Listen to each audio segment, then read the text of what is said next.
Sí, bueno, hola.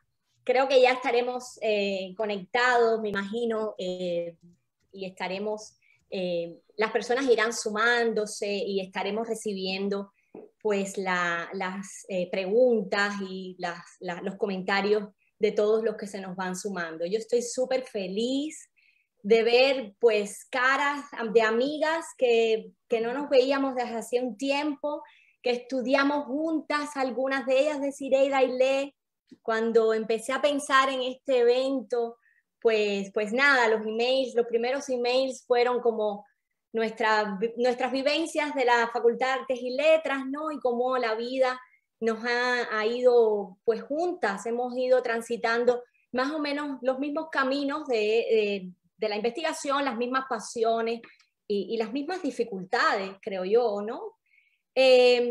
En el evento de hoy, bueno, pues nada, la conversación mejor, la conversación de hoy de ciudadanías liminales, a propósito de la presentación, a propósito de la publicación de 3 libros recientes, el libro de Dailé Domínguez, Ficciones etnográficas, literatura, ciencias sociales y proyectos nacionales en el Caribe hispano del siglo XIX, perdón, publicado por Iberoamericana Verbund en el 21.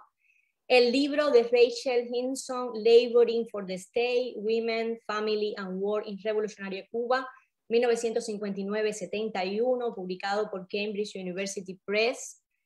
Y el libro de Desiree Díaz, Ciudadanías liminales, vida cotidiana y espacio urbano en la Cuba postsoviética de Almenara, publicado por Almenara en el 21.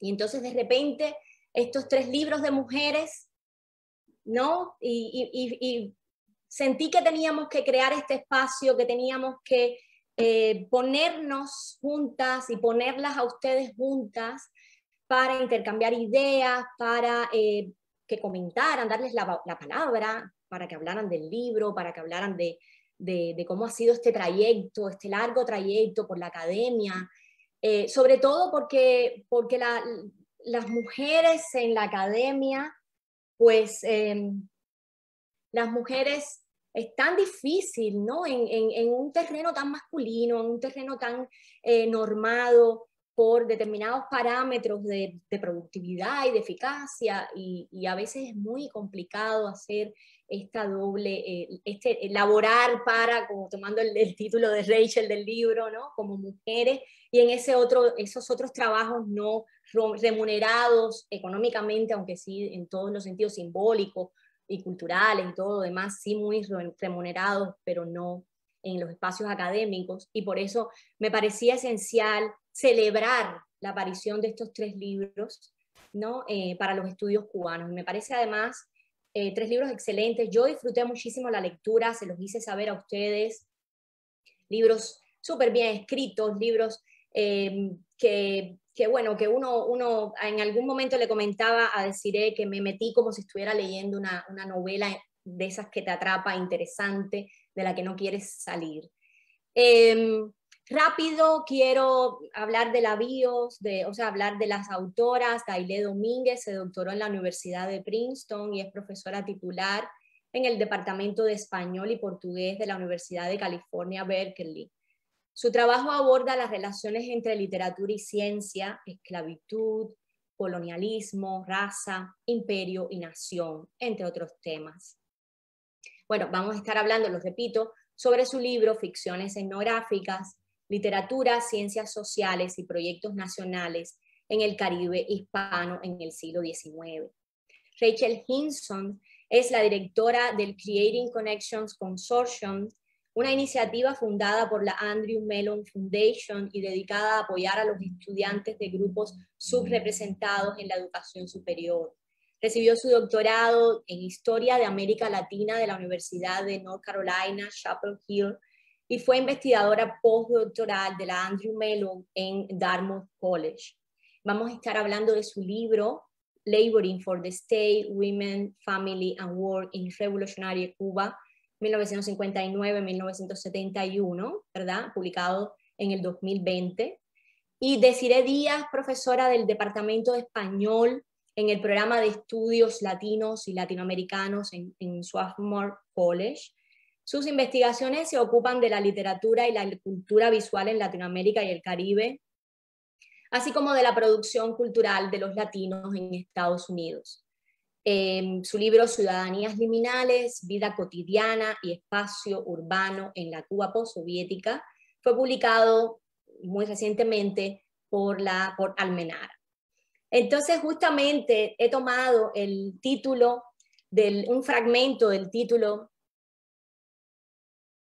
del libro de Desiré, Ciudadanías Liminales, para articular la conversación que vamos a tener hoy, porque justamente los tres libros se ocupan de estas ciudadanías al margen, ¿no? Y de cómo los discursos van creando diferentes discursos. En el caso de Dailé, esos discursos y esa línea que en la que se entrecruzan los discursos literarios, ya sea de viajeros, los cuadros de costumbres, la novela del siglo XIX y los discursos etnográficos, los discursos científicos, con la producción de esas ciudadanías, ¿verdad? Que son ciudadanías al margen, ciudadanías liminales, en esos umbrales en los que, gracias a estos discursos que producen esas ciudadanías en los umbrales, podemos tener esa otra gran ciudadanía en el centro, que es la ciudadanía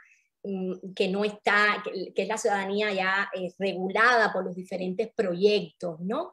Entonces esa dinámica entre el proyecto de qué ciudadano queremos para qué espacios y qué ciudadanos evidentemente rechazamos y echamos al borde, está muy bien rastreada en los tres libros, en diferentes etapas. En el caso Daillet, bueno, a ti las tres figuras del curro simpático, ¿no? Y folclórico, el ñáñigo criminal y la mulata peligrosa o sexualmente incómoda, te sirve muy bien, o sea, esas tres figuras liminales después de alguna manera van evolucionando y entonces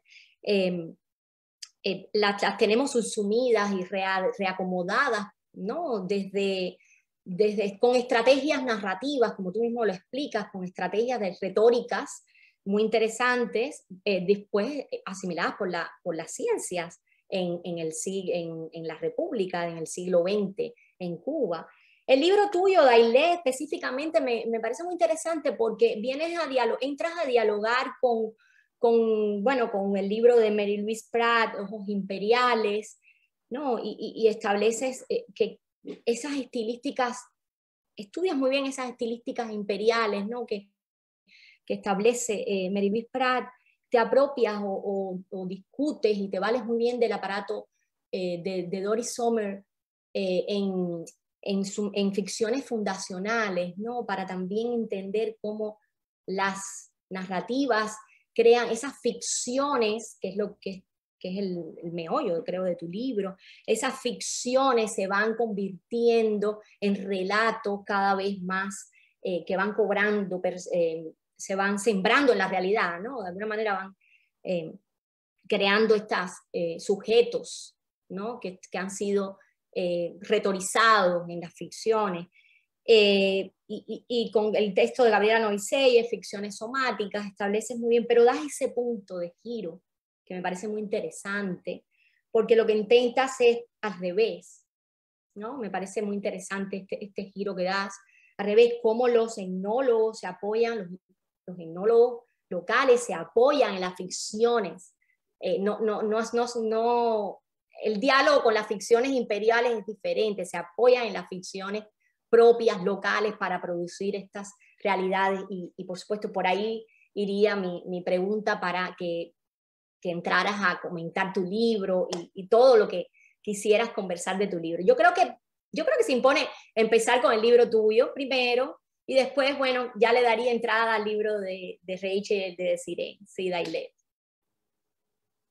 Bueno, muchas gracias, Mirta, por organizar esta conversación, a Rialta por auspiciarla. Es un placer estar acá con Rachel, con Desiré y con todos los que nos nos acompañan esta tarde. Ficciones etnográficas es un libro interdisciplinario, como menciona Mipta, se mueve entre la literatura y las ciencias sociales y se ocupa del Caribe insular hispánico. Hoy voy a tener más en cuenta a Cuba, ¿no? en nuestra conversación, pero tiene su punto de partida en mi interés por la manera en que las tradiciones literarias del siglo XIX circulan en los textos antropológicos de Fernando Ortiz y en la insistencia de Fernando Ortiz por recurrir una y otra vez a los viajeros y a los costumbristas para, digamos, sustentar su escritura antropológica, ¿no? Parte de ese interés, de esa curiosidad, porque se suele colocar a Ortiz junto a figuras como Lombroso, Malinowski, sin dar cuenta de los usos que hace Ortiz de Villaverde, de Anselmo Suárez y Romero, quienes circulan con mayor importancia o prominencia dentro de su escritura antropológica. Entonces esta indagación inicial me lleva a leer las intervenciones de otros pioneros de las ciencias sociales en el Caribe, no solamente de Cuba, también Puerto Rico, República Dominicana, y noto que todos comparten este interés por la literatura de viaje, por la literatura costumbrista, y que ese interés sobrepasa la dimensión de la cita, que ese interés consiste en algo más profundo y que reside en la manera en que utilizan la economía narrativa del costumbrismo, su retórica tipológica, los usos de los estereotipos. Esto, por ejemplo, se percibe muy claramente en un libro como Los Negros Curros de Fernando Ortiz, donde las maneras en que Ortiz define, caracteriza, describe a las figuras curras y ñáñigas están en consonancia con la forma en que los letrados del siglo XIX lo habían hecho en sus cuadros de costumbres. Y de ahí sale entonces la primera propuesta del libro. No hay dos propuestas generales, pero la primera propuesta del libro consiste en reconstruir una genealogía literaria, digamos, alternativa para la antropología en Cuba y en el Caribe, que ha sido o que ha pasado inadvertida, podemos decir, ¿no? En los estudios caribeños por la centralidad que se le ha concedido a los paradigmas científicos europeos y norteamericanos. Entonces me interesaba esa conversación que se producía con la tradición literaria local. Y lo que hago en el libro es precisamente eso, enfatizar la importancia de la literatura para la configuración de las ciencias sociales como práctica y discurso moderno en el Caribe. La idea es que la antropología y sus materias vecinas comienzan a construirse un lugar de enunciación, un campo discursivo diferenciado a finales del 19, principios del 20, pero en estrecha relación, como dijo Mirta, ¿no? con la literatura de viajes, el cuadro de costumbres y la novela del siglo XIX, ¿no? Y la pregunta es, ¿por qué estos géneros? ¿Por qué la antropología y las nacientes ciencias sociales sienten esta empatía, esta afinidad con estos géneros decimonónicos? Y la respuesta está en que estos géneros habían entablado una relación muy cercana con la historia natural. La historia natural es el saber científico por excelencia del siglo XIX y los viajeros y los costumbristas se convirtieron en testigos fidedignos en base de apropiarse de las técnicas de representación de la historia natural. Y al punto de que yo leo estas dos figuras en el libro como la genealogía del antropólogo en el Caribe, ¿no? Eso es uno de los argumentos que yo propongo en el libro, pensar al viajero y al costumbrista como la genealogía del científico social. Otro de los argumentos que hago en el libro es que los cruces entre las ciencias sociales y la literatura fueron tan intensos que el concepto antropológico de cultura que se va a desarrollar en la primera mitad del siglo XX tiene sus raíces en los debates intelectuales y literarios del siglo XIX. Incluso un concepto como el de transculturación, que está en negociación con el aparato teórico de las ciencias europeas, tendría una genealogía alternativa colonial centrada en la experiencia de viajeros naturalistas que habían definido de antemano las relaciones entre colonizados y colonizadores en los mismos términos que Ortiz va a proponer después en el contrapunteo en el año 1940.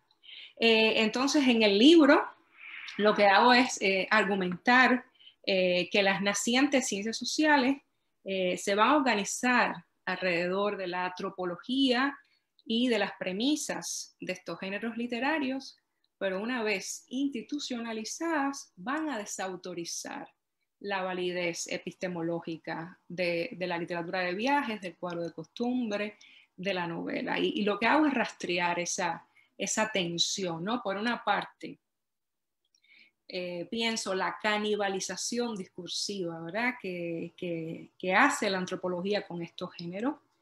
Y por otra, me detengo en las diversas maneras en que los científicos, los etnólogos, intentan distanciarse de los viajeros y de los costumbristas, ¿no? Y lo hacen de diferentes maneras, a través de la formulación de una metodología propia, a través de un aparato institucional que empiezan a crear, incluso a través del uso de la fotografía, ¿no? La fotografía va a ser fundamental para distinguir las fronteras entre lo costumbrista y lo antropológico a finales del siglo XIX.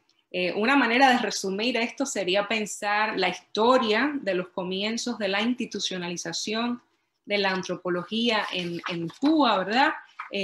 Como una disputa entre las técnicas, los procedimientos y los conceptos propios de los relatos de viajeros y costumbristas y los métodos que las ciencias sociales van a intentar sistematizar como suyos propios. Esta es la primera propuesta del libro. Entonces hay una segunda propuesta que tiene que ver con repensar la importancia de estos nuevos saberes, nuevos entre comillas, ¿verdad? Repensar la importancia de la antropología para los proyectos nacionales de fin de siglo. La conformación de la nación no dependió tan solo del poder de la escritura, ¿verdad? Es uno de los argumentos que yo hago en el libro, sino de un pacto de sentido con los paradigmas científicos de finales del XIX, y entre ellos la antropología, que ha sido pensada más que todo desde un punto de vista imperial, juega un papel importante para articular los proyectos nacionales. Habría que recordar que las ciencias se convierten a finales del siglo XIX en el lenguaje autorizado para hablar del cuerpo, para hablar de las razas, para hablar de las poblaciones, y que sustituyen a otros lenguajes como la moral, la teología, las letras, ¿no? Entonces me interesa eso, ¿no? Me interesa que las ciencias sociales pasan a ser la manera más efectiva para consolidar los proyectos nacionales de orientación autonomista, para organizar el tránsito hacia ciudadanías modernas, esto que mencionaba Mirta al comienzo de la conversación, y también para socavar los postulados de generación racial y de generación climática asociados a la región. Y en el caso de Cuba, y con esto voy a concluir mi primera intervención, en el caso de Cuba es muy importante recordar o mencionar la creación de la Sociedad Antropológica de la Isla de Cuba, que se funda en 1877. Muchos de sus miembros eran de inclinaciones autonomistas, incluyendo a Enrique José Barona, a Aristides Mestre, y planteaba en el seno de la Sociedad Antropológica que el único modo de hacer política moderna era a través de la ciencia, y usaron la antropología para darle densidad a sus reclamos de ciudadanía frente a España.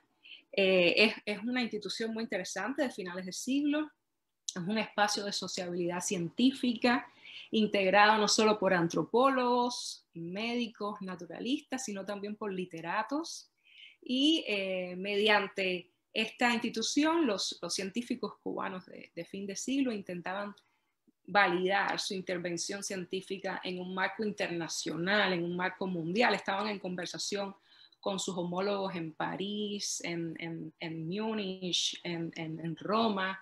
Eso por una parte, y por otra estaban utilizando la antropología, ¿verdad?, para experimentar con nuevos mecanismos de control y de vigilancia sobre la población afrodescendiente en un momento en que la esclavitud llegaba a su recta final y se imponía la búsqueda de nuevos discursos. Entonces, con esto voy a cerrar y sé que vamos a seguir conversando en unos minutos.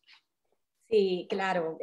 A mí me fascinó el momento en que hablas de Cecilia Valdés como documento, ¿verdad? En Ortiz, ya no como cita, sino como algo legitimado, como un documento real, ¿no? Científico, ¿no? De alguna manera, y como incluso el propio libro se organiza de alguna manera, puede leerse la gramática, ¿no?, del libro, la sintaxis del libro de Ortiz, como sobre la novela de Cirilo Villaverde, o sea, sobre el propio índice de la novela y los propios tratamientos, ¿no?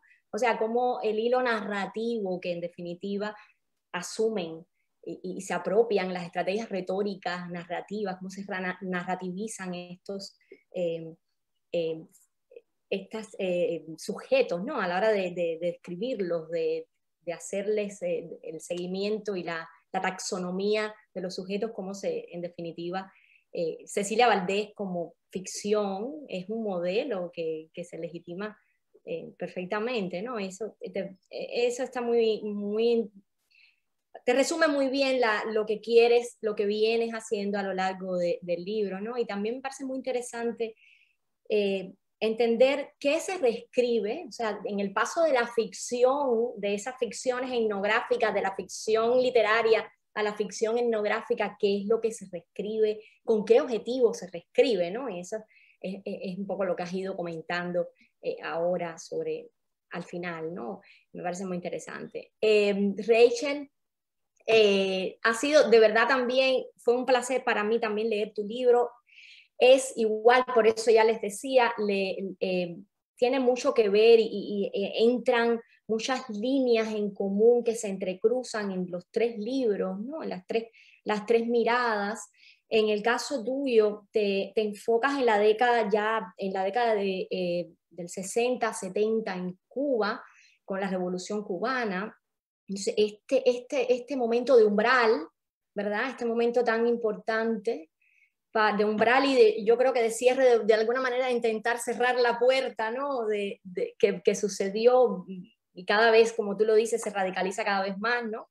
Pero te detienes en la ingeniería social que se pone en marcha, en las diferentes campañas que se ponen en marcha en esta década, justamente para producir ese modelo de ciudadano que se quiere, ¿no? Y lo que nos viene interesando a todas acá en el panel, como residuo, el modelo del ciudadano liminal que va quedando atrapado o que se intenta atrapar por las medidas, por las prácticas y por los discursos, ¿no?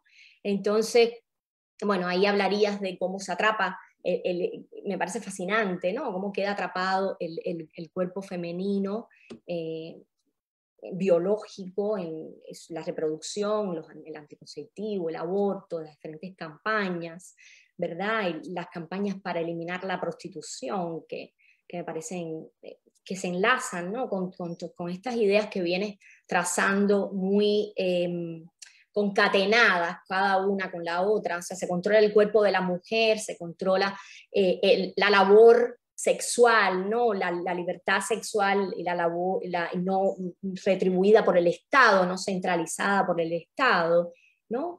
Y a la vez se va configurando esa nueva familia, que me parece muy interesante ese concepto, porque se ha pensado mucho en el hombre nuevo, ¿no? Y hemos marginado a esa nueva familia que en realidad es una nueva familia que subsistió, yo creo, a base obviamente, de las medidas, de las campañas, pero como en el aire, a tal punto que en los 80, que después hablaremos contigo, decidiré sobre eso, se quiebra esa gran familia, ha sido todo, ¿verdad? Con las tasas de abortos, las tasas de divorcio, se muestra, y las tasas de prostitución, se muestra esa ruptura, esa quiebra ese discurso esquizofrénico del que habla Desirée en su libro, ¿verdad? Entre esas prácticas, entre la práctica y el discurso oficial, ¿verdad? Me parece interesante, muy interesante. Y me gusta mucho, además, Rachel, me gusta mucho cómo cuando mapeas la isla, ¿verdad? Entras a ver esos momentos, es la geopolítica, ¿no? Los momentos en que determinadas geografías de la isla se cruzan, ¿verdad? Con momentos políticos importantes, como por ejemplo en las villas o en las provincias centrales con la lucha contra bandidos, ¿no? Y cómo la necesidad de crear esa nueva familia, una familia nuclear, una familia en el rol de la mujer, ¿verdad? Rol tradicional, parecería que la revolución reescribió ese rol y lo demuestras, ¿no? Y también lo había hecho Michelle Chase, ¿no? De alguna manera como ese rol de la mujer vuelve a entrar al rol del matrimonio, ¿no? Con las campañas matrimoniales y al rol de la maternidad y al hombre como proveedor, ¿no? El hombre que tiene que trabajar, ¿no? Y entonces como ese cruce entre estas campañas promatrimoniales, por ejemplo, me parece muy interesante y que según explicas en el libro, pues se hacen más eficientes o se hacen más necesarias en provincias centrales, ¿verdad? Para sacar al hombre del escambray, para cortar los suministros, para establecer un modelo más centrado, ¿no? Luego, esa familia como espejo de esa sociedad que se quiere, ¿no? En roles tradicionales, en una moral socialista muy conservadora, y luego también con el tema de la raza, que me parece brillante también, como lo rastreas, ¿no?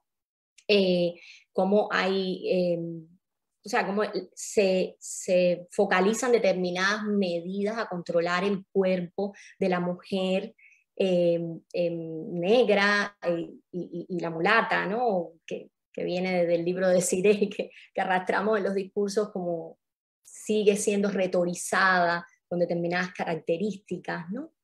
Entonces, yo quisiera, a ver, mi comentario, yo no quería robarte a ti la palabra, tienes muchísimo más que hablar, obviamente, de tu libro. Te cuento simplemente lo que más me interesó, ¿no? de tu investigación. Sí. Gracias, Mirta, y por tu comentario tan lindo y tan amable. Y gracias a todos ustedes por estar acá conmigo, a Alfredo, a Carlos, a Mirta, a Dailet, Desirée, gracias. Bueno, voy a repetir algunas cositas que ya dijo Mirta, porque bueno, es que ya tengo preparado unas notas, pero ya, seguimos adelante, ¿no? Claro, claro. Y también quiero hablar no solamente de los años 60, pero de Cuba hoy en día y cómo ha cambiado o no la familia estas campañas. Entonces, todos nosotros, bueno, muchos de nosotros ya sabemos que Cuba hoy tiene abortos legales desde 79, una tasa baja de matrimonio formal y cientos de miles de personas son cuentapropistas o por lo menos participan en otros trabajos no estatales, tanto legales como extralegales. Y en la izquierda global, como algo muy general, los discursos populares e incluso algunos académicos sugieren que estos hechos son los resultados inevitables de una revolución socialista, los resultados de esfuerzos gubernamentales para desafiar la familia tradicional y los modos de trabajo. Pero unas investigaciones preliminares iniciales para mi tesis doctoral me hicieron dudar algunas de estas conjeturas contemporáneas. Por ejemplo, varias de las entrevistas que hice con los cubanos, muchos de ellos se sentían embollados, se sentían emocionados a hablar sobre sus bodas en los palacios de matrimonio o de los papelitos que recibían antes de casarse y que les daban la oportunidad de comprar productos como una cerveza, una frazada, un cake en tiendas especiales. Y estas historias me impulsaron a ver al matrimonio formal como un mecanismo del Estado para crear formas específicas de la familia que luego podían servir al Estado. Y la verdad, como ustedes sabrán, que esta es una perspectiva que desafía la fantasía de la revolución, que mucha gente prefería tener, por lo menos los seguidores de la revolución. Y como este ejemplo ilustra para matrimonio, las formas familiares y laborales tan prevalentes hoy en día no son las que inicialmente esperaba el liderazgo en los años 60. En mi libro muestro que el gobierno nuevo, a partir de 59, se embarcó en un programa de ingeniería social a través del cual implementó varios proyectos para definir la familia nuclear y posicionar este modelo como un aparato para organizar a los ciudadanos, para entonces servir al Estado.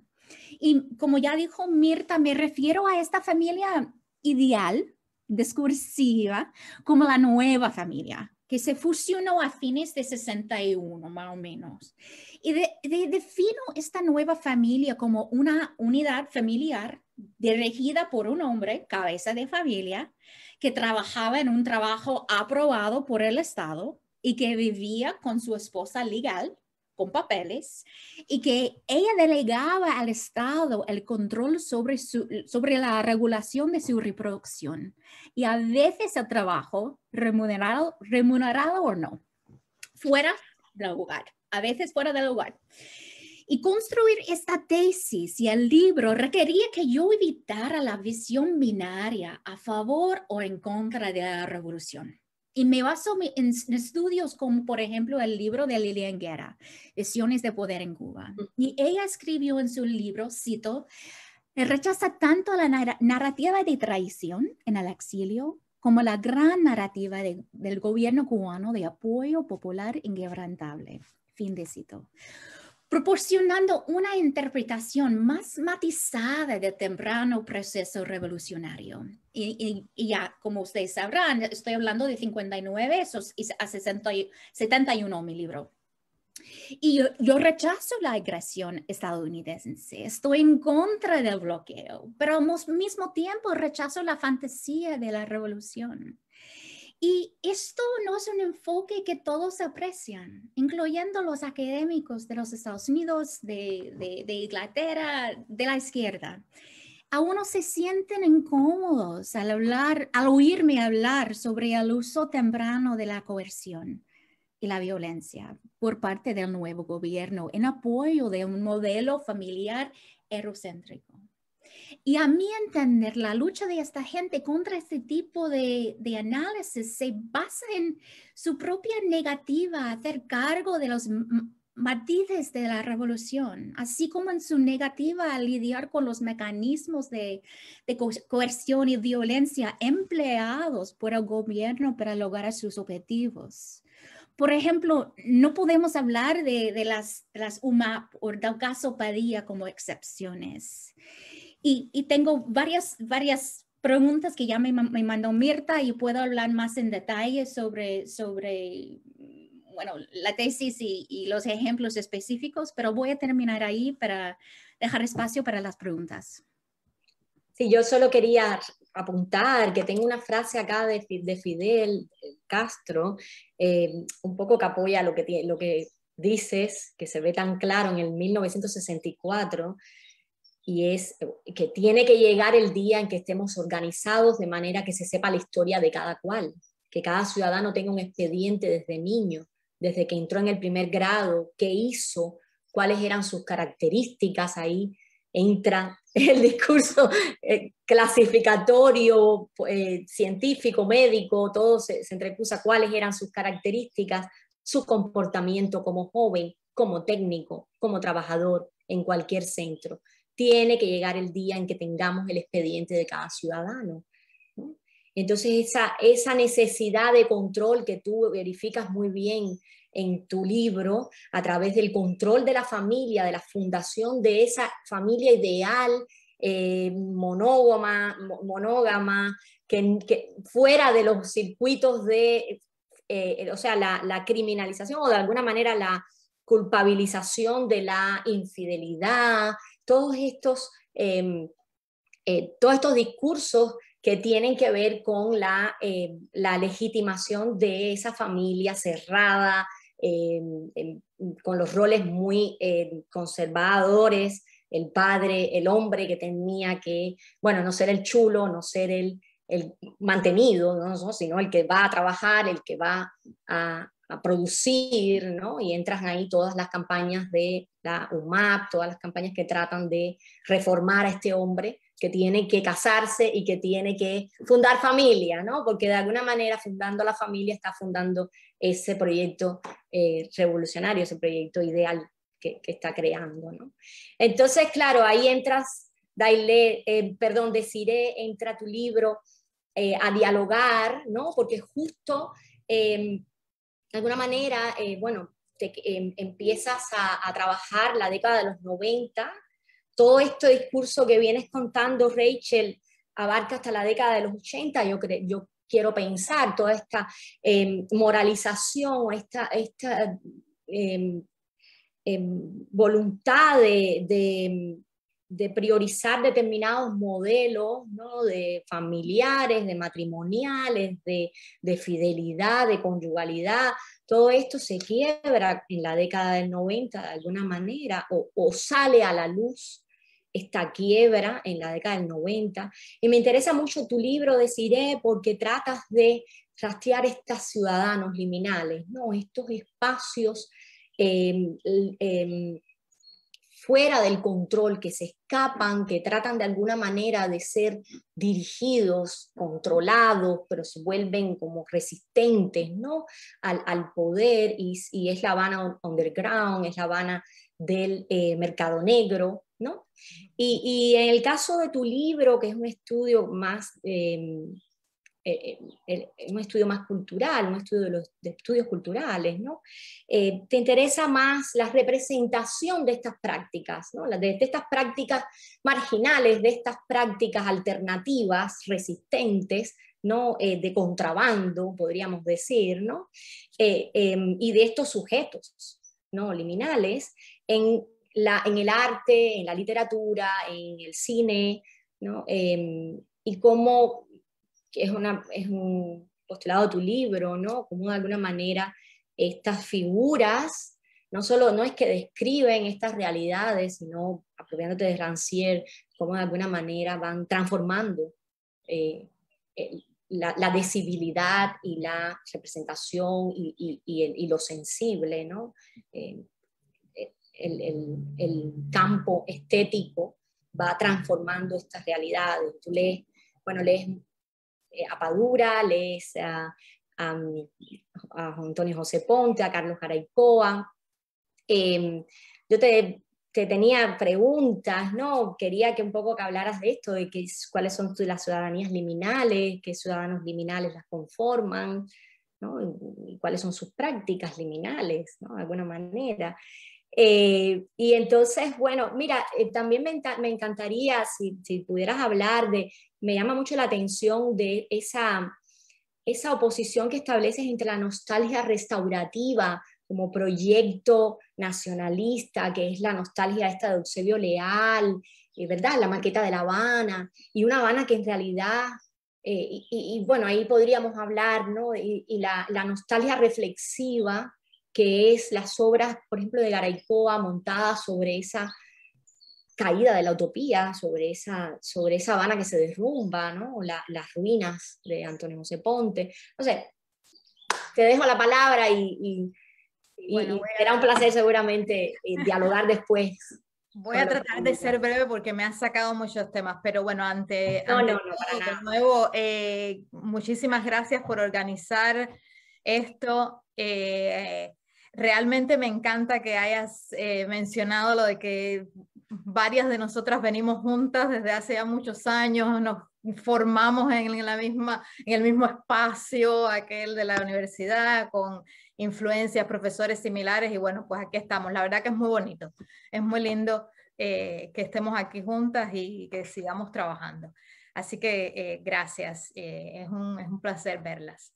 Mirta, yo creo que tienes mucha razón de alguna manera conectar, hacer un arco teórico con los 3 libros y este tema de las ciudadanías liminales, porque me llamaba la atención que Daillet decía que en el siglo XIX, de alguna manera, la antropología y las ciencias sociales se convertían en los campos fundamentales para de alguna manera, promocionar o lanzar estas nuevas ciudadanías en aquel momento. Lo que vemos, como sabemos además, es que a finales del siglo XX y en el siglo XXI en Cuba, de alguna manera se produce una inversión. Y es desde el campo de la cultura y las producciones culturales que asumen de alguna manera el rol de las ciencias sociales y comienzan a representar estas realidades sociales y a tratar de analizarlas desde un punto de vista crítico, ¿no? Entonces, la producción cultural de alguna manera es un sucedáneo de las ciencias sociales. Entonces, efectivamente, yo estoy mirando producciones culturales, novelas, cine, pinturas, obras de arte, tratando de ver cómo estas manifestaciones, cómo estos productos están capturando la realidad social y de alguna manera también construyendo esa realidad social, ¿no? Motivándola, porque están transformando el campo de lo sensible que decía Rancière, que no es más que los sentimientos, las emociones de la gente, los pensamientos de la gente. Y definitivamente la cultura influye mucho en cómo la gente se ve a sí misma, ¿no? Y cómo también un poco esta comunidad imaginada de que hablaba Benedict Anderson, ¿no? La gente se ve a sí misma y se lo cree, ¿no? Eso somos nosotros, ¿no? Entonces, de alguna manera por ahí va la parte metodológica. Ahora, ¿cuáles son estos ciudadanos liminales? Bueno, el libro empieza un poco con mi fascinación con la ciudad. Y yo miraba, bueno, ¿qué está pasando en la ciudad? ¿La ciudad es un espacio de qué en estos momentos? Bueno, en esos momentos que analizo, ¿no? Tras la caída del muro de Berlín, la desaparición de la Unión Soviética y el periodo especial, ¿no? Que obviamente hay una gran transformación en las relaciones sociales, ideológicas y políticas en la isla, como todos sabemos, que no hay que de alguna manera reiterar aquí, me parece, ¿no? Entonces yo miro a esa ciudad que durante un periodo se concentró fundamentalmente en la representación de las ruinas. Muy importante, obviamente, estas ruinas, como tú mencionas, ¿no? De alguna manera como una metáfora, como una gran alegoría del fracaso del proyecto revolucionario. La ruina de la ciudad destruida, la ciudad que además ha sido el centro ideológico, el centro discursivo, simbólico de la revolución, bueno, pues no es nada más que una representación de esa revolución destruida. Y esto, bueno, no es una idea mía, ¿no? Es una idea que han trabajado muchísima gente, entre ellos Antonio José Ponte, que plantea que la obra urbanística de la revolución son las ruinas de La Habana, que me parece una lectura brillante. Pero en algún momento, cuando yo estaba trabajando igual para mi tesis de doctorado, yo me cansé de aquellas ruinas, ¿no? Yo decía, bueno, sí, pero las ruinas están ahí, pero la gente sigue viviendo. La gente vive en el medio de las ruinas, ¿no? Entonces, yo quiero ver cómo vive esta gente, qué está haciendo para seguir sustanciando su sentido de ser dentro de un proyecto social también arruinado, de alguna manera, o ruinoso. ¿Qué hace la gente, no? Definitivamente ahí también se enlaza el proyecto y la idea con esta idea de Rachel de la nueva familia y el hombre nuevo, ¿no? Si la revolución de alguna manera está arruinada y tiene serios problemas, el proyecto del hombre nuevo, como sabemos, también estaba ya muy desvalorizado, ¿no? Bueno, pues si el hombre nuevo no es el ideal ya, es decir, si el revolucionario no es el sujeto ideal de la revolución, ¿quién es? ¿Quién es el sujeto ideal, no? Entonces, ¿y qué hace? ¿Qué hace para ser un ciudadano de la nación, no? Entonces, bueno, de alguna manera miraba esa intersección, ¿no? La gente viviendo en la ciudad y qué hacía en esa ciudad para, de alguna manera, ejercer su ciudadanía. Y cuando yo hablo de ciudadanía, me estoy refiriendo a, por ejemplo, formas de asociación, formas de liderazgos locales, ¿no? ¿Quiénes son los líderes? Se suponía que en un momento los líderes a lo mejor del barrio, digamos, eran los presidentes del CDR, pero como sabemos eso de alguna manera se desintegró, dejó de funcionar. Entonces, ¿quiénes son estos líderes locales, no? ¿Cómo se asocia la gente? ¿Qué lealtades establecen, no? ¿Qué modelos, de alguna manera, y qué sociedad están imaginando? Sí, hay una serie de discursos que han caído en desuso o que han caído en desvaloración, sobre todo en las nuevas generaciones, ¿no? Entonces dije, bueno, pues efectivamente la ciudadanía está en la calle y en lo que está haciendo la gente cotidianamente, que no tiene nada que ver con los discursos oficiales. Y de ahí va esa realidad esquizofrénica, ¿no? Es decir, si vemos la televisión y vemos los discursos oficiales, no nos enteramos de lo que en realidad pasa en la calle, ¿no?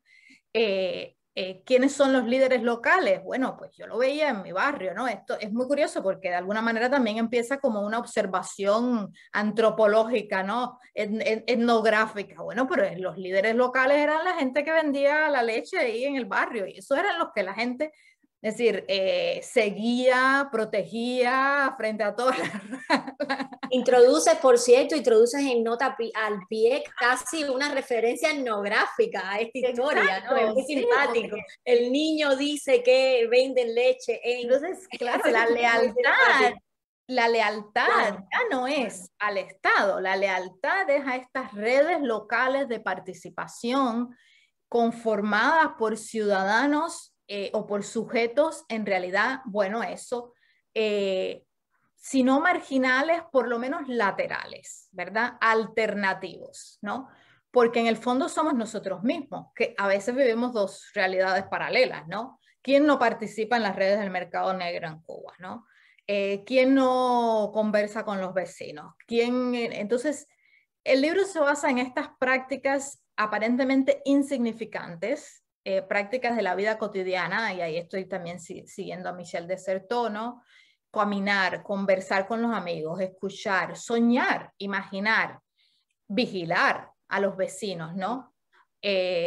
Tú decías de que de ese discurso de Fidel de que hay que saber qué hace cada niño. Bueno, pues yo de alguna manera yo cito a Fidel también, pero en las redes en el discurso de inauguración de los CDR, donde dice: hay que saber quién vive en cada cuadra, hay que saber qué hace cada persona, casa a casa, ¿no?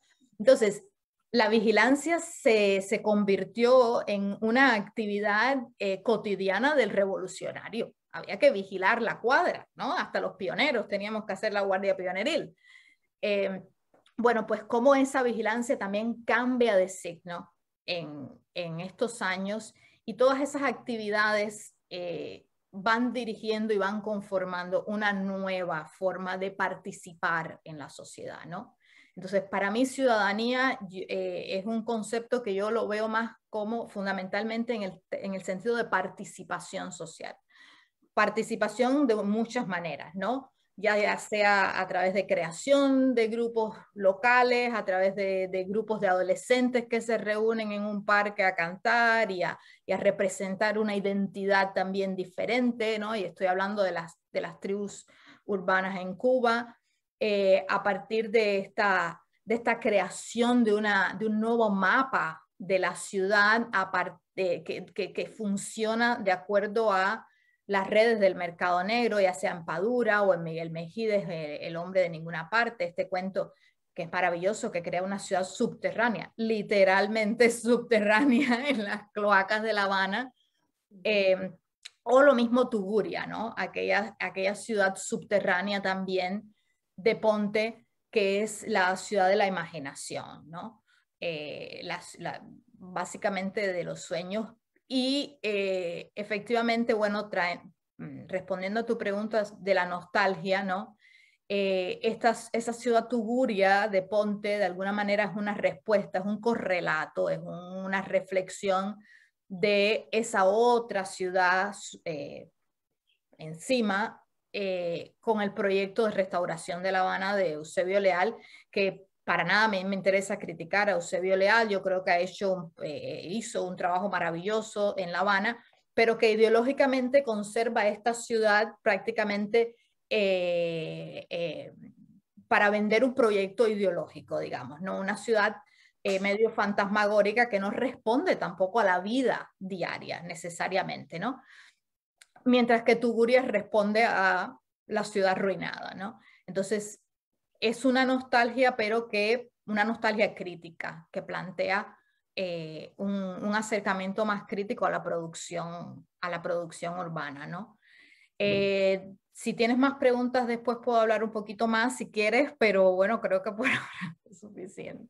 Claro, sí. Yo creo que le voy a dar, yo quiero agradecer, ¿no? A las tres, primero por respetar el tiempo que habíamos pactado y más o menos como habíamos decidido hacerlo, y bueno, por ser tan concisas a la hora de explicar y de presentar los libros, ¿no? Y realmente yo creo que es hora que tenemos tiempo para abrir a preguntas. Así que no sé si yo le pedí a Walfrido Dorta, que amablemente aceptó a estar aquí escondido, pero controlando un poco las preguntas que han ido haciendo.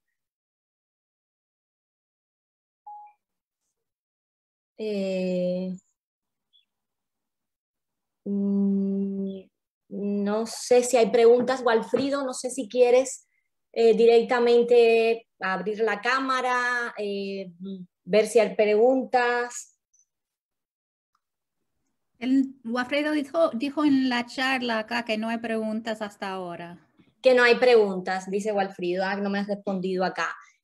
Bueno, yo tengo algunas preguntas y que sí me gustaría pues seguir atizando un poco, ¿no? A las autoras y quizás alguien se anime, ¿no?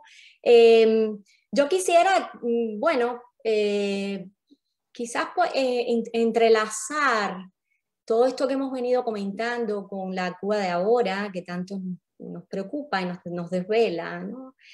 Y yo creo que de alguna manera lo que hemos venido leyendo, o sea, lo que he leído de ustedes y lo que ustedes han venido investigando, reafirma que de alguna manera, y les pregunto si creen y cómo se articularía, si los cambios, las resistencias, las nuevas posibilidades vendrían desde de los ciudadanos y las prácticas liminales, ¿no? Entonces estoy pensando, por supuesto estoy pensando en las prácticas de artistas que no están legitimados, ¿no? Por sus estudios y por el decreto 349, ¿no? Que no tienen esa voz y voto oficial. Estoy pensando bueno, en todo el activismo, en lo que está sucediendo ahora mismo en el movimiento 27N, en San Isidro. No sé, dialoga muy bien estas prácticas liminales que hemos estado rastreando a lo largo desde el siglo XIX en Cuba hasta el presente, con la posibilidad de desanestesiar, ¿no? De alguna manera, desanestesiar la realidad cubana, desanestesiar la sociedad y las prácticas sociales, ¿no? Actuales. No sé si quieren hablar un poco de esto. Es complicado. Sí. Bueno, no, a ver, yo creo que mi libro es el que más se habla de un poco de la época contemporánea. Yo diría que obviamente sí, es decir, cuando yo hablo de prácticas justamente alternativas a los discursos oficiales como espacios de participación social y que abren a nuevas posibilidades, a nuevas, de alguna manera, proyectos en torno a cómo ser un ciudadano cubano hoy, que no sea necesariamente la prescripción del ciudadano oficial. Obviamente vemos que lo que está sucediendo hoy en Cuba con una mayor visibilidad de sujetos alternativos, de sujetos diferentes, se corresponde con esto, ¿no? Yo creo que sería un buen momento tal vez para hablar de una acepción de lo liminal que no hemos mencionado mucho aquí, ¿no? A lo mejor es un concepto que en la academia es bastante conocido, pero tal vez fuera de la academia no lo sea. Y básicamente el concepto que viene de la antropología, por supuesto, ¿no? Estudiado por Victor Turner, habla de los estados liminales como procesos de transición y como sujetos que están transicionando entre un estado y otro. Por ejemplo, lo más típico para también hablar de relacionarlo con Rachel son los novios, digamos, ¿no? El momento de la boda, en el cual no eres ni casado ni soltero, ¿no? Los adolescentes, ¿no? No son ni niños ni adultos, ¿no? Entonces, estos procesos, lo que quería un poquito puntualizar es que originalmente también se consideran procesos de aprendizaje, de alguna manera, ¿no? Los novios están aprendiendo a ser parejas casadas, los adolescentes están aprendiendo a ser adultos, ¿no? Entonces, a mí también me interesaba en el libro un poco enfatizar esa noción de aprendizaje o de reaprender nuevas formas de participación en la sociedad. Y yo creo que lo que está sucediendo hoy en Cuba es de alguna manera, bueno, esto es un proceso de transición en el que también estamos viendo y aprendiendo, incluso parte del resto de la ciudadanía, que hay muchas maneras de ser cubano y que hay muchas maneras de contribuir a la sociedad y de participar y de tener ideas y de tener opiniones, ¿no? Entonces, definitivamente sí, ¿no? Obviamente son procesos liminales, son procesos en los cuales estamos viendo una transición hacia nuevas formas de participar en la sociedad. No sé si respondo más o menos. Sí, por supuesto. Rachel, yo incluso te quería preguntar directamente, ¿no? Porque tú también hablas de los procesos de la resistencia, ¿no? Las maneras de resistencia, y entonces podrías, de alguna manera, comentar estas resistencias y cómo las estudiaste, ¿no? En este periodo. Y también quiero aprovechar y preguntarte a ti, porque me pareció interesante y que lo comentaras, ¿no? Este mapa racializado de la isla. Y cómo se entrecruza con las políticas sobre el control de la sexualidad. Eso a mí me pareció muy interesante en las provincias orientales. No sé si quieres comentar un poco las resistencias de estos sujetos liminales que siempre han estado. O sea, obviamente es un proceso se mueve constantemente, ¿no? El poder vuelve a atrapar y tienes que volverte a desplazar hacia otras formas de resistencia, ¿no? Ha sido así, es la dinámica del poder, pero me parece muy interesante cómo lo comentas, cómo lo presentas tú en tu libro. Te quisiera... Sí, claro, y me imagino que también puedo hablar un poco de eso dentro de la familia cubana hoy en día. Por supuesto. Existe la familia nueva ahora, ¿no? Sí. Entonces, como dije antes, la familia cubana que vemos hoy en día no es la familia nueva imaginada, idealizada por los varios ministros de los años 60. La tasa de matrimonios de hoy es solo marginalmente más alta que la registrada en 58. La tasa de divorcios es alta para los estándares mundiales. Casi 3 personas de cada 1000 están divorciadas. El jineterismo y el aborto son frecuentes. Al mismo tiempo, si estamos hablando de estos hechos como resistencia o simplemente maneras de sobrevivir, al mismo tiempo persiste el ideal de la nueva familia.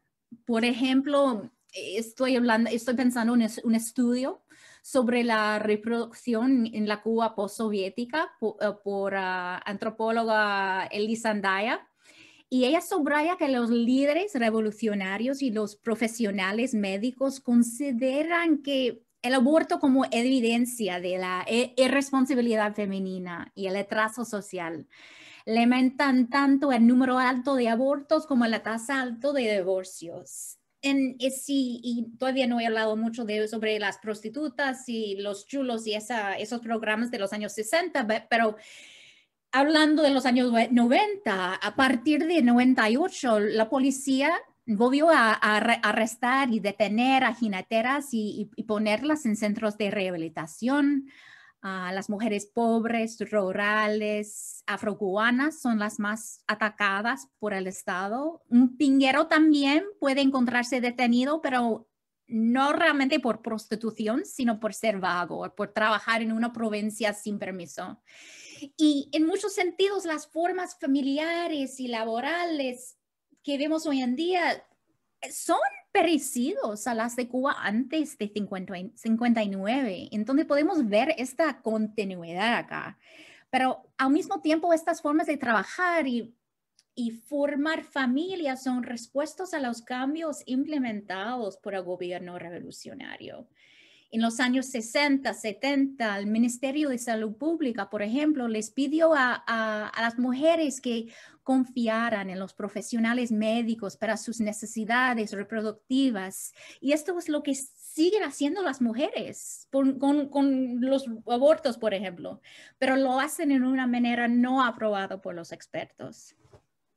Es una manera de pensar de esta resistencia, esta manera de sobrevivir que va muchas veces en contra de lo ideal aún.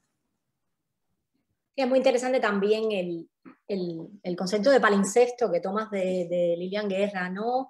Entonces, como esos cuerpos a la larga, o sea, como los cuerpos en Cuba y un estudio que entrecruce diferentes, la medicina, que entrecruce diferentes representaciones, es muy interesante en este sentido, cómo han sido reescritos los cuerpos cubanos durante la Revolución Cubana por las diferentes campañas, ¿no? Y cómo el propio discurso se reescribe, ahora no, primero prohibimos el aborto, primero tenemos que tener los matrimonios, primero tenemos que tener prohibir el aborto y favorecer la fertilidad. O sea, la sociedad socialista, en algún momento lo dice el ministro de Justicia, la sociedad socialista, que tú citas, Rachel, favorece el nacimiento de los niños, la fertilidad, no creemos en los métodos anticonceptivos, eso es propio del capitalismo, ¿no? Entonces, como después de este boom, ¿qué hacer con este boom de natalidad, ¿no? Y entonces se empiezan a dar cuenta del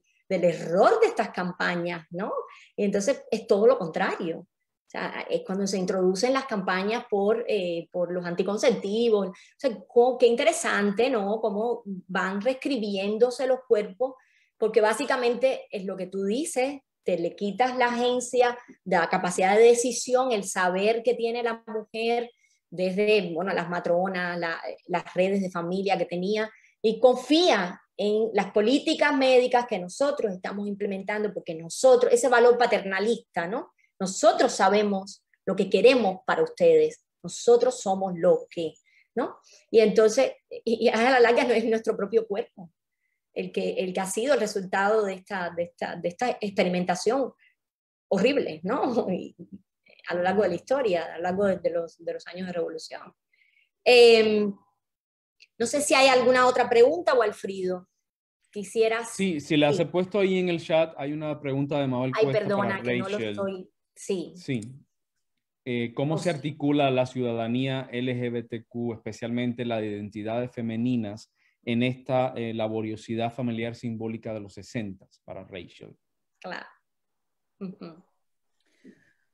Bueno, como ya sabemos, es que realmente fue un threat contra la revolución, ¿no? Esta identidad del hombre gay, de la mujer lesbiana, y aunque sabemos más de las granjas de la UMA, donde se fueron los hombres gay, los demás que no podían caber dentro de una identidad ideal del hombre, existía, como dice Lilian Guerra en su libro, que existieron también granjas para mujeres lesbianas, para las jaquelinas también, como dice Abasera Madero, las mujeres que querían salirse de Cuba. Pero también podemos ver, yo creo que muy bien, en una entrevista reciente de Ted Henkin con Anna Veltfort en No Country Magazine.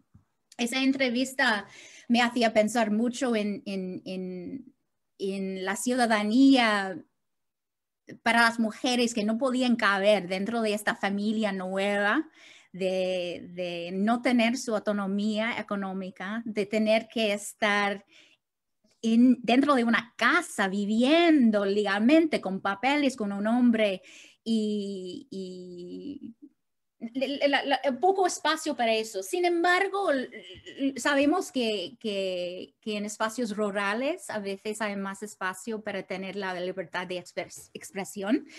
Entonces, realmente no es fácil saber exactamente lo que pasa en los espacios donde han podido evitar el Estado y la penetración del Estado. Pero sí, no es tanto el enfoque de mi estudio, pero me interesa mucho como una mujer queer también. Sí, tengo más preguntas acá, las estoy mirando yo por el chat. Tengo una pregunta de Edu Martín para Desiree. ¿Cuándo comienzan a surgir las tribus urbanas en Cuba y qué identidades comprenden? Y relacionada también con las tribus urbanas, alguien más pregunta, ¿qué hace de esas tribus urbanas? Una pregunta muy interesante. Por esas tribus urbanas, ¿qué las hace específicas, diferentes, ¿no? Y esas ciudadanías liminales de las que hemos estado hablando, distintas a las mismas en otras sociedades, o son parte de la globalización, ¿no? Sí, yo creo que puedo responder las dos preguntas a la vez. Por un lado, efectivamente, las tribus urbanas en Cuba son una respuesta a la globalización, a la entrada de mayor información de lo que está pasando en el mundo en Cuba, entre otras cosas al mayor acceso a Internet y también, obviamente, las remesas familiares, la gente que llega, el turismo, etcétera, etcétera, ¿no? Hay una gran influencia de lo que está pasando en Cuba y la música también, obviamente, que es un componente tan importante para las tribus urbanas, que se refleja en estas nuevas identidades que los jóvenes empiezan a buscar.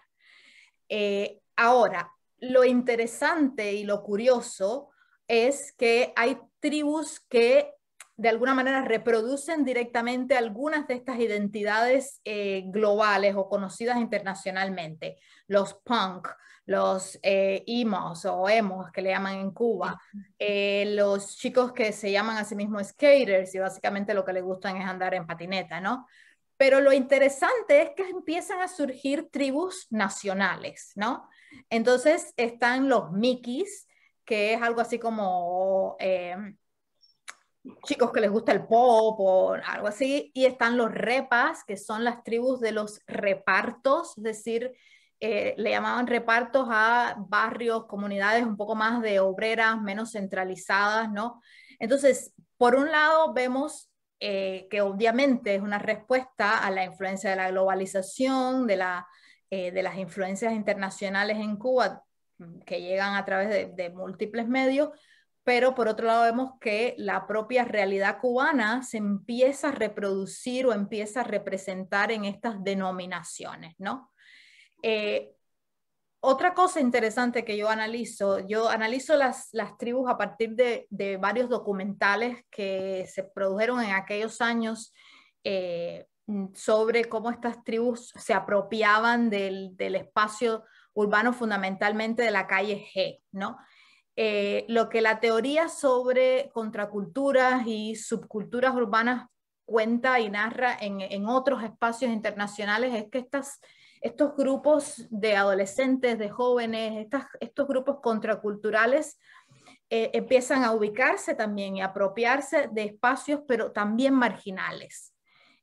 Algo interesante en el caso cubano es que no se apropian de un espacio marginal, se apropian de un espacio extremadamente central, en el medio de la capital, ¿no? Entonces, en ese sentido, durante mucho tiempo, la gente de la ciudad lo veía como un ataque, bueno, pues eso, a las buenas costumbres, estos chicos eran raros, ¿no? Y estaban ahí en el medio de la ciudad para que todo el mundo los viera, ¿no? Y por otro lado, en los documentales sobre estos chicos, cuando les empiezan a entrevistar y todo, ¿no? Y aquí entra muy bien la noción de lo liminal como un proceso de transición que a veces no es directo, ¿no? No es de un cambio radical, ¿no? Es que se empiezan a identificar con personajes y políticos de la revolución. Entonces, es muy gracioso, ¿no? Porque entrevistan a estos chicos que están montando patineta y dicen, sí, nosotros somos un grupo y no sé qué, y hay un líder, vamos, que es como si fuera Raúl Castro, pero para nosotros. Entonces, de alguna manera todavía no tienen un vocabulario propio. El vocabulario simbólico que se usa para legitimar sus prácticas sociales sigue tomando prestado del vocabulario revolucionario. Y eso también me parece que las hace únicas e interesantes en este caso, ¿no? Sí, tengo otra pregunta y esta es para Dailet. Me preguntan cómo opera el paradigma de la ficción etnográfica para las otras islas del Caribe hispano. Bueno, que si pudieras dar algunos ejemplos. Sí, muchas gracias. Muy, muy interesante la pregunta y pertinente, porque no todas las ciencias sociales van a tener las mismas resonancias en cada una de las islas. Esto va a depender del tipo de esclavitud que se impuso, va a depender de los imaginarios raciales privilegiados por las élites letradas. Por ejemplo, en el caso de Puerto Rico, donde la esclavitud no estuvo marcada por un criterio racial, sino que coexistía la mano de esclava negra y la mano de semiservidumbre blanca, la ciencia social que se va a privilegiar va a ser precisamente la sociología, porque los autonomistas de finales del siglo XIX van a desplazar el énfasis de lo racial a lo social, y van a convertir al campesino puertorriqueño apodado como jíbaro en el objeto de estudio de la sociología. Entonces, lo sociológico permitía dejar a un lado la cuestión racial. El campesino jíbaro ha sido representado con un énfasis en lo blanco. Y lo mismo va a pasar en las otras islas. Por ejemplo, en República Dominicana, la necesidad de definirse frente a España, frente a Haití, va a llevar a privilegiar al indígena como epítome de la identidad, y hay una equivalencia entre las figuras que simbolizan la nacionalidad y las ciencias que se van a priorizar en cada una de las islas, porque esa figura del indígena y ese indigenismo va a dar como resultado el privilegio de la arqueología, ¿no? Son narrativas de blanqueamiento, el indígena en República Dominicana, el jíbaro desracializado en Puerto Rico, la mulata en Cuba, son narrativas de blanqueamiento que están respondiendo de alguna manera al impacto que va a tener Haití y el impacto que va a tener la revolución haitiana en el Caribe español. Sí, gracias, Daile. Tengo otra pregunta para ti, Mabel Cuesta. Pregunta, y saludamos Mabel, porque también, bueno, es otra de las amigas que venimos transitando, ¿no? Juntas. ¿Crees que el discurso antropológico, que luego de apropiarse de los relatos de viajeros y novelistas, o sea, luego de apropiarse, rechaza este tipo de relatos, ha dado una vuelta en círculo durante los siglos XX y XXI y ha vuelto a legitimarlos, los relatos de viajeros y novelistas?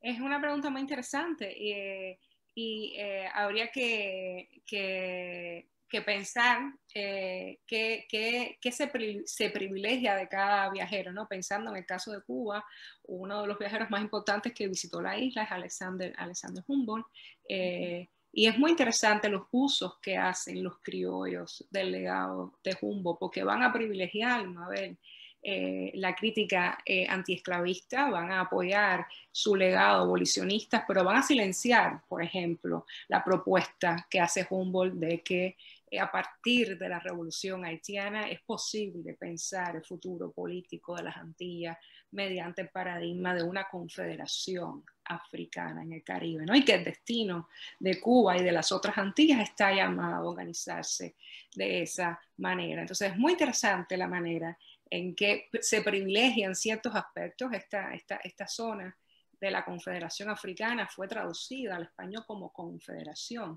Americana, es decir, en la política de la traducción del texto hay un proyecto de blanqueamiento muy fuerte.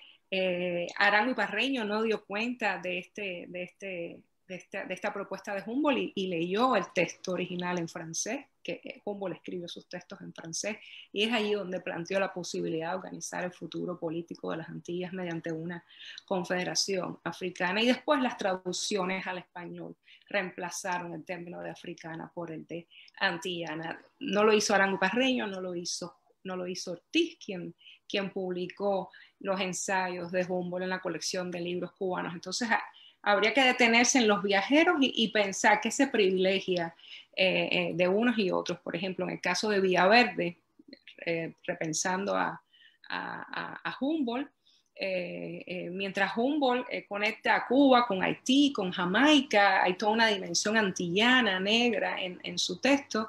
En sus cuadros de costumbres cita explícitamente a Humboldt, pero conecta a Cuba a una política atlántica del norte, a una política blanca, y conecta a La Habana con Roma, con París, con estas ciudades del norte. Entonces hay un proyecto de blanqueamiento muy fuerte, ¿no? en las narrativas. Y se ficcionaliza también a Humboldt, en tanto se recrea el texto, se romantiza el texto, cosas que comenta que no están, como que la naturaleza, diferentes cosas que se priorizan que no están en el texto de Humboldt, ¿no?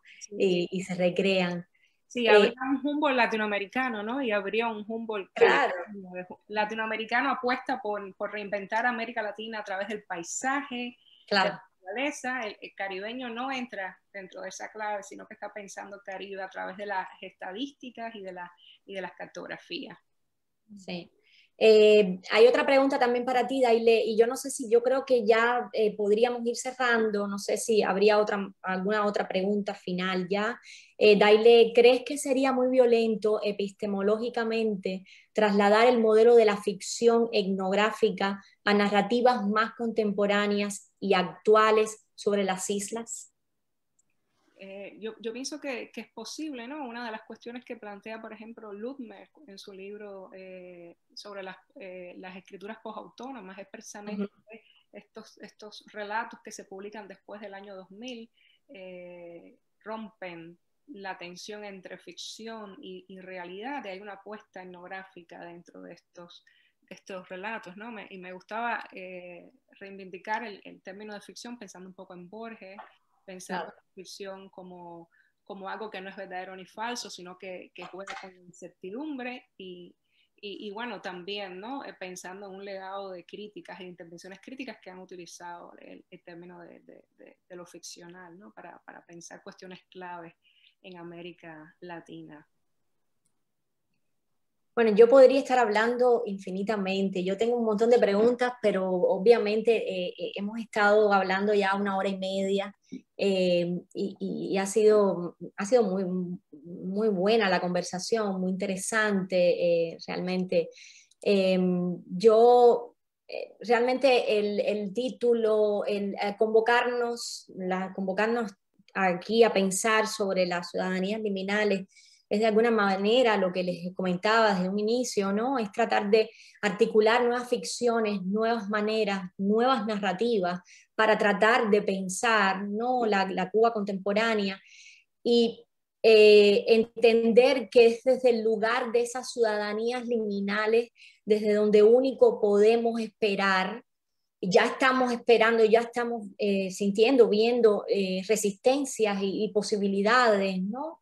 Pero es de donde único se podría esperar una transición, usando la liminalidad desde ese punto de vista, una transición más madura, una transición hacia otro modelo que realmente sea más democrático, más inclusivo y que pueda abarcar, ¿no? Todas estas ciudadanías, todas estas fugas que se han escapado a lo largo de todo nuestra construcción discursiva y política a lo largo de la historia, ¿no? Que se han escapado. Entonces, bueno, pues estamos todos conectados, estamos todos en función, mirando desde acá y mirando desde nuestros propios estudios todo lo que se hace hoy mismo en Cuba para legitimar y para ayudar a estas ciudadanías liminales a encontrar la voz y la manera de articularse. Entonces, de verdad, hace un súper placer conversar con ustedes y volvernos a ver. Tenemos que volvernos a ver, y lo que sí quise era sacar y poner en la circulación estos libros maravillosos. Por favor, cómprenlos, léanlos, porque realmente son excelentes acercamientos de tres mujeres brillantes haciendo estos aportes a los estudios cubanos. Muchas gracias. No sé si quieren decir algo más ustedes. ¿Sí? Gracias a ti, Mirta. Un placer estar con ustedes, Rachel, Desiree. Gracias, Rialta. Saludos y besos. Saludos. Gracias, Rialta, por permitirnos estar acá. Gracias. Chao. Gracias.